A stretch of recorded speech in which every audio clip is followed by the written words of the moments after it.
recording? Cool. What's up, though? Friday, May 22nd, 2010. Right.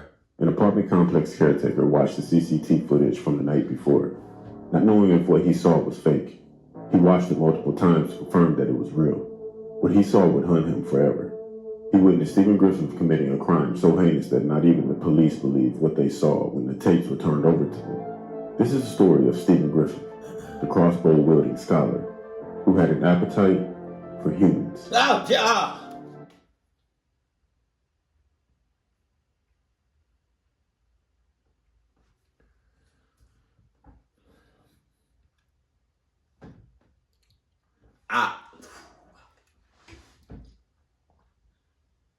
What would y'all do if you came home one day, or you saw with your own eyes that your partner just had, was just nibbling on,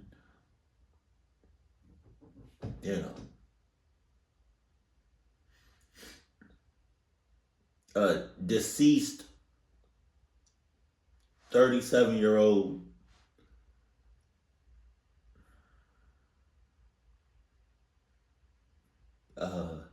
what's the name? That was hooked on crack and cocaine, right? And that was an alcoholic feats. I don't know why I added all that. But what would you do if you just came home one day, or you just saw with your own eyes that your partner was just nibbling on some human feet? Like, you saw the ankle, like, that was it. That was it. You saw the ankle. You saw you saw the ankle. You saw the foot, and that was it. You just, and it was a real human foot. You saw your partner just. What you doing? What you doing? Because man.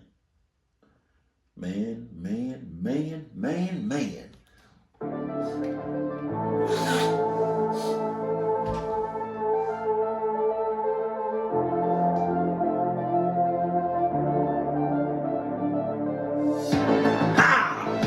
Okay. Ah. Oh.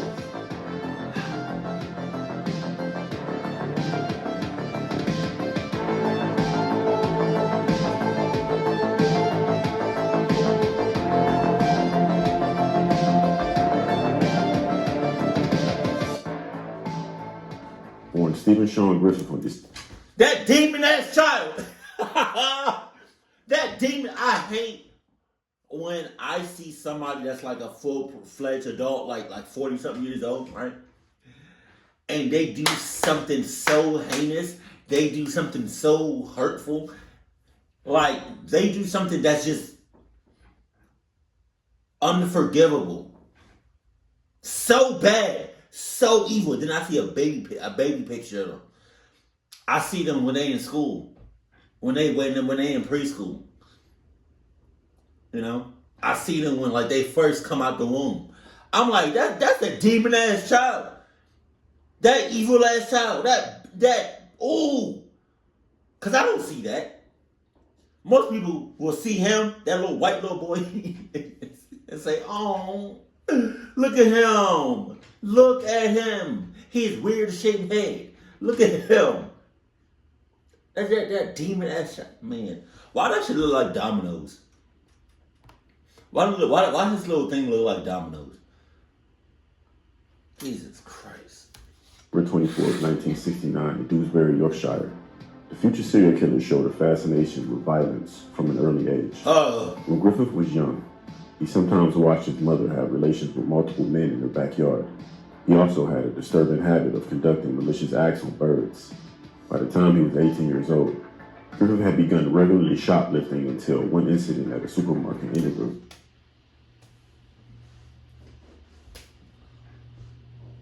I feel like parenting happens at a very early age. When I say early, I'm talking about fresh out the womb. Ain't no way he should increasingly be doing this clucked up shit. Every year, he's just getting worse and worse.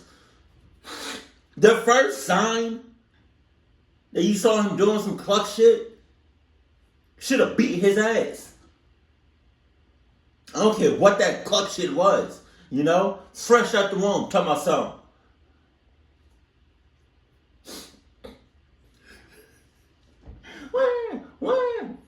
What is this? Umbilical cord. Let me just go ahead and just break that off. Yo. If you ever see, my nose is running, I'm sorry. If you ever see a baby break its own, like fresh, just came out the womb. If you ever see a baby break off an umbilical cord by themselves,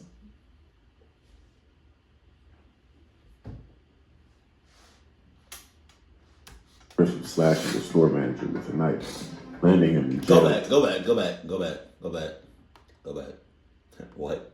Had begun regularly shoplifting until one incident at a supermarket ended with Griffith slashing the store manager with a knife, landing him in jail for 3 years. In 1991, Griffith was diagnosed as a sadistic schizoid psychopath. He did that shit at 8 years old? He slashed somebody's throat at 8 years old.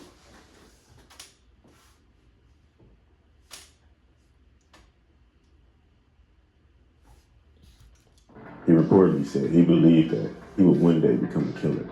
So in 1992, But come on now. It's going to be a lot of pauses in this under 10-minute video. as a sadistic schizoid psychopath, he reportedly said he believed that he would one day become a killer. He literally said that. Those were his words. He said that out his own shit, you know? He said that. He said that shit. He said it. He said it. And what y'all do? What y'all gonna do about it? Not a goddamn thing. So in 1992, he would return to jail. God. Eventually, in the mid-2000s, Griffith would attempt to turn his interest in killing into a legitimate vocation, beginning a graduate degree in homicide studies at the University of Bradford, a project that he would take disturbingly, literally. He would say disturbing things about humanity, making people think that he was playing or joking, but in actuality, he wasn't. His neighbors in the Bradford apartment building he lived in would... If somebody ever comes up to you or you see somebody that has... This is not going to make no sense. One of them might. That has a big ass head or a face full of face. Or a head that's like... His face doesn't match his head. You know? And then if his lips, his no lip head ass don't match the rest of his cluck him up. That's that's a bad motherfucker. initially see him as a curiosity, dubbing him the Lizard Man, after observing him regularly taking his lizards on leash walks, while sporting slick back hair, sunglasses, and a trench coat. But his erratic behavior and aggressions towards some of the building's female residents led to increased complaints. The property managers began collecting information to pass on to the police, and also implemented improved CCTV coverage on the property. After Griffith was discovered reading books on human dismemberment, the library alerted his apartment managers. With a long record of violence and clear interest in serial killers, Griffith had been on the radar of local police for years, and authorities had already confiscated several weapons from him on an earlier occasion. Unfortunately, they didn't see that Griffith was about to turn his twisted passions into reality.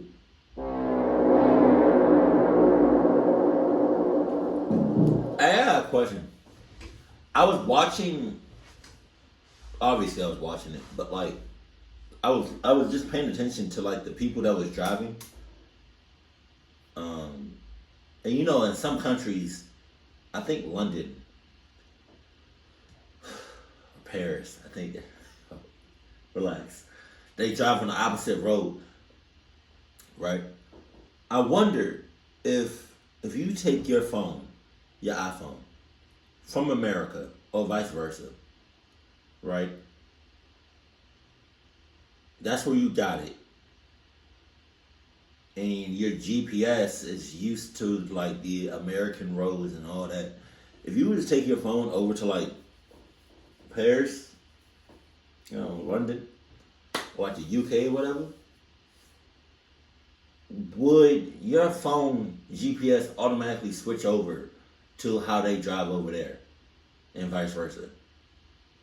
I think so, right? Because it's a GPS.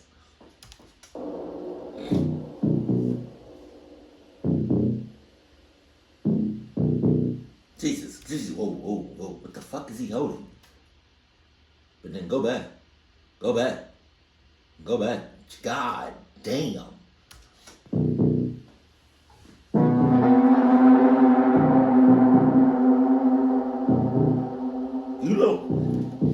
He looked like a fucking creep. He looked like a creep.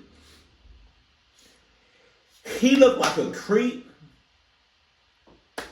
a clunk ass pedophile, molester, in cahoots, sus hoops, all that. Are you in front of a church? What is this? What's going on?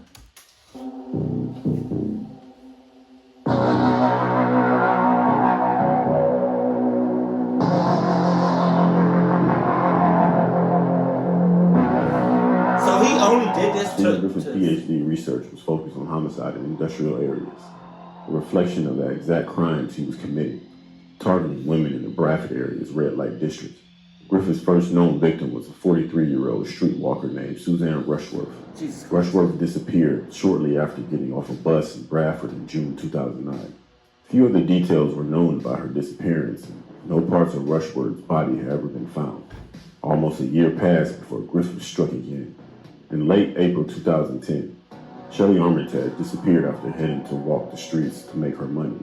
Griffith reportedly filmed all the disturbing things he did to her on his phone before taking a train to dispose of her remains in a nearby river.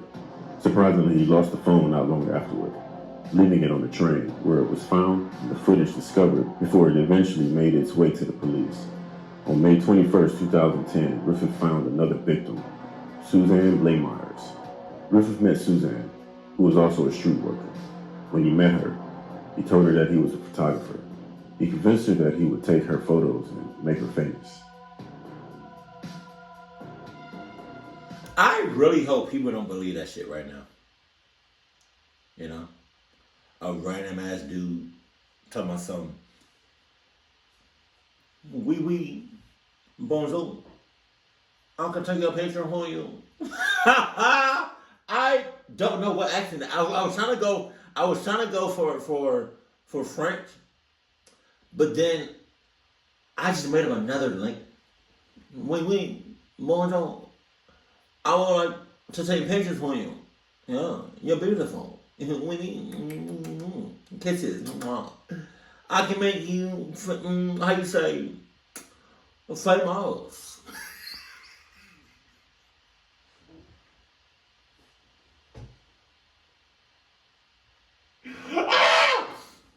Let me finish it. I can make you famous. Yeah, that's how you say famous. Yeah, I made other people, millions of people famous by just their pictures. Yeah. So come in. You come to my place.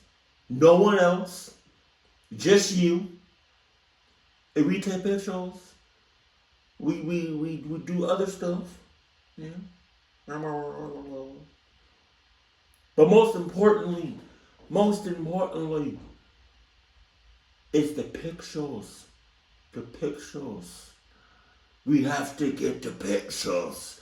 You're beautiful. God damn. You're beautiful. We get the pictures. I edit the pictures. And you get the pictures that night. Cool? Remember, come by yourself. Turn your location off on your phone. So nobody knows your whereabouts. You come to my place about 9 o'clock. Cool, cool. Bye. I don't know why I'm holding my hands like this. Bye bye. Bye bye. Bye bye. Bye bye. Bye bye. Bye bye.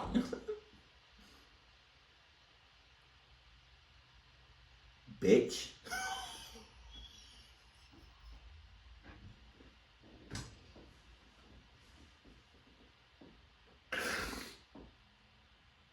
Oh shit. Bonjour. At 2:30 a.m. and 32 seconds, Griffith is seen with Suzanne outside of his apartment.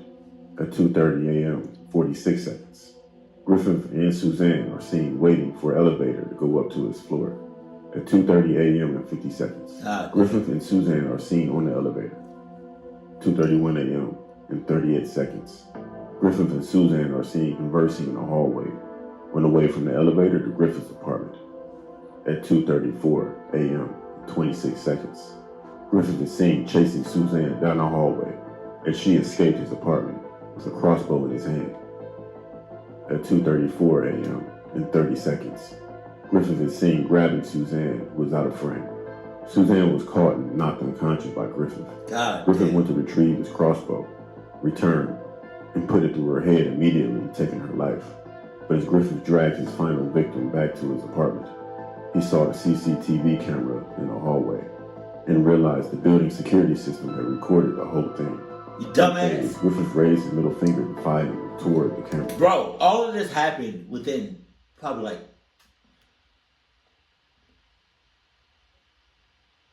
maybe 10-15 minutes. As he passed before returning to his apartment. Later, Griffith's apartment complex caretaker was horrified to witness the brutal scene while reviewing the weekend's footage and quickly alerted the authorities. Are these girls ever going to walk across the street? They've been standing there this whole time. Time between his final murder and the eventual arrest, Griffith had managed to eat parts of and dispose of Lemeyer's remains. God damn. When police arrived at Griffith's apartment to arrest him, he was reportedly calm, almost emotionless from then on.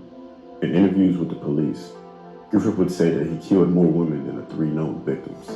When he first appeared in court and was asked to identify himself, he responded to crossbow cannibal. He reportedly told police that he had eaten parts of his victims, sometimes raw and sometimes cooked. For a time, Griffith became a suspect in the unsolved case of Rebecca Hall, a 19-year-old killed and dumped in an alleyway in 2001. But no definitive proof was found, and Griffith wasn't talking. On December 21st, 2010, Griffith pled guilty to and was convicted of the murders of Suzanne Rushworth, Shelley Armitage, and Suzanne Lemeyers. The circumstances of these murders are so wicked and monstrous that they leave me in no doubt the defendant should be kept in prison for the rest of his life.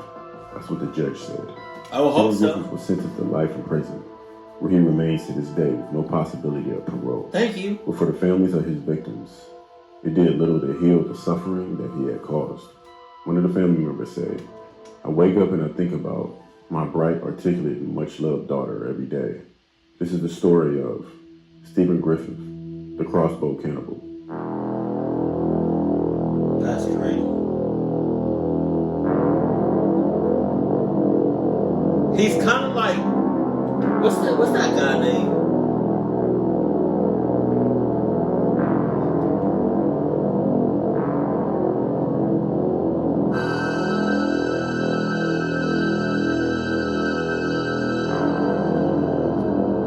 What is that guy's name that attracted gay men, but he took them back to his apartment and then just killed him?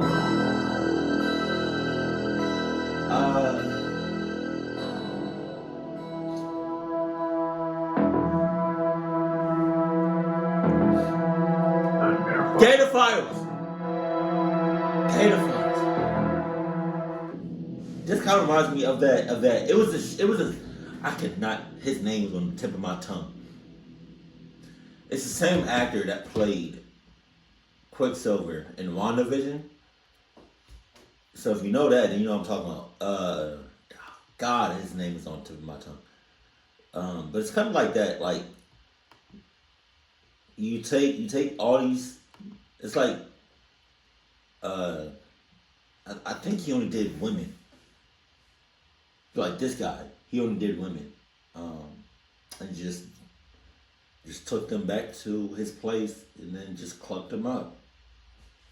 And kind of, I don't know if the actor.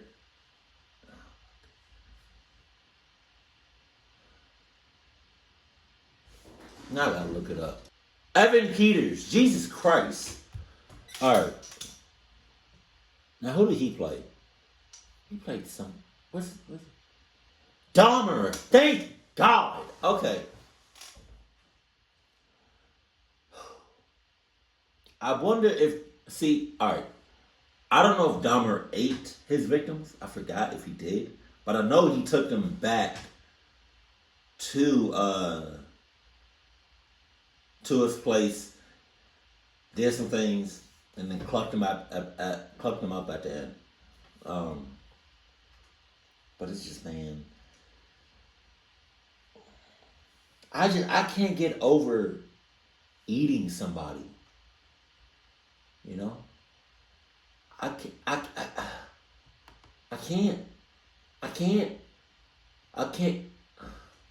To eat somebody is crazy. Nah, I'm good. You got all that. Like, you can do all this clucked up shit, but then, like, it's like when you eat somebody, you're eating people. Like, I can't get past that. Keep it cool, keep it classy, and I love you. Stay happy. My